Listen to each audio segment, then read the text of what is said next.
السلام علیکم دوستوں، امید ہے آپ خیریت سے ہوں گے۔ دوستوں، کچھ ستارے ایسے ہوتے ہیں جو کہ شروعات میں بے حد محنت کرتے ہیں، لیکن انہیں ایک ایسا مقام مل ہی جاتا ہے جس کا وہ خواب دیکھتے ہیں۔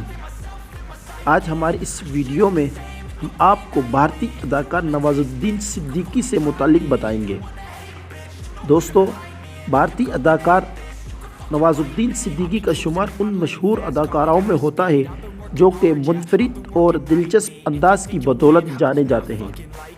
انہوں نے زندگی میں بے حد محنت کی، اسٹیج اداکاری کے ساتھ ساتھ ہر چھوٹے کردار بھی نبھائے۔ بھارتی اداکار ایک چھوٹے سے گاؤں سے آئے تھے۔ بڑے خوابوں کو پورا کرنے کی خواہش لیے نواز الدین صدیقی ممبئی میں محنت کرتے تھے۔ نواز اپنے والد سے بے حد پیار کرتے تھے، لیکن 2015 میں والد کی وفات نے انہیں توڑ کر رکھ دیا۔ نواز ایک ایسا تحفہ دینا چاہتے تھے جو آج تک والد کو نہیں دیا تھا، لیکن اس وقت وہ اس حالت میں نہیں تھے کہ وہ گھر بنا سکے۔ لیکن والد کی وفات کے بعد بھی انہوں نے ہمت نہیں ہاری۔ اب جو خبر سامنے آئی ہے کہ 2022 میں انہوں نے اپنا گھر مکمل طور پر بنا لیا ہے۔ یہ گھر نواز الدین صدیقی نے اپنے والد کے نام پر رکھا ہے، جس کا نام نواب رکھا گیا ہے۔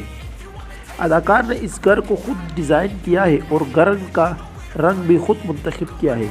سفید رنگ میں ڈھلا یہ گھر کسی عالیشان محل جیسا معلوم ہوتا ہے۔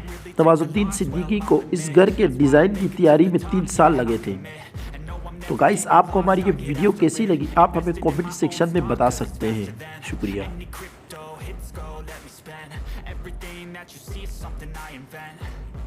And it's only a percent. I'm gonna take shots. If I miss all, forget it, I'll take a fat loss just to learn all that's in it. I'm taking snaps.